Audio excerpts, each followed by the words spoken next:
What's up, everybody? Renfail here with a quick tip to Assassin's Creed Shadows. And if you find this guide useful, don't forget to like, subscribe, and hit that bell icon so you never miss an update. Daily streams at around 5 a.m. Central on YouTube and Twitch. Let's get into the guide. Scouts are a major part of the game, and I've got an additional guide if you want to dive into the Ultimate Beginner's Guide on Scouts, which gives you a complete overview, but here's the simple version.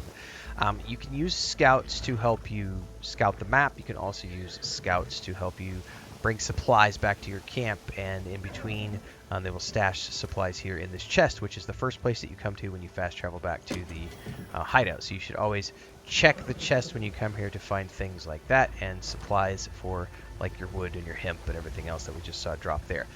So the way this works is if you open up your map, you're going to notice on the bottom left here beneath my head there is a scout bar. You might only have a couple of those at the beginning of the game, but eventually you get access to more by upgrading your hideout. Again, there's more information on that in the hideout guide that I have. But essentially, when you're tracking down leads, let's pick a quest here really quick. Let's just grab one of these that tells me 3 different things here. That's going to send me down here. Talk to the Tepo merchant, and it says he's based in Key in southern Negoroji. He's on the main road to town. So what we're looking for here is we want to go into the area that we've been told. He's in Key somewhere, which is this province down here.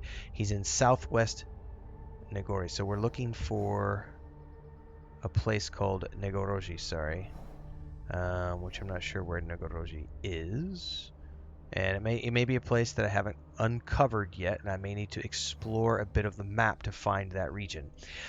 When I find that region, I will then look at the third hint, and it'll give me a place that I might want to place an icon. And what I will do there is I will hit the button to drop a scout, and it will then show a radius circle, which is the area that scout will search.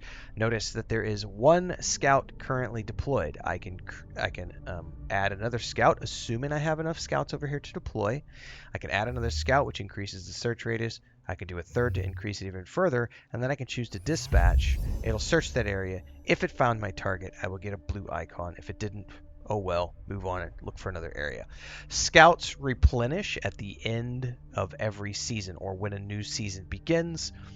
You can also go to any of your little mini hideouts here or your main hideout and spend Mon, which is the in-game currency, to replenish your scouts, but it is quite pricey, so it's always best to wait for the seasonal changes. Also, when you are taking on enemy castles, you will find pallets of gear and supplies that you can tag for your scouts to take back to the hideout at the end of a season.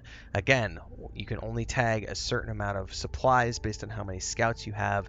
At the beginning of the game, I believe it takes 2 scouts to tag a supply, but if you upgrade your hideout buildings, you will get it down to where it only costs 1 scout to tag an item, and that's a great way to get supplies back to your castles. Well, again, more information in the full guide on scouts, which you can find elsewhere on video in the Assassin's Creed Shadows playlist.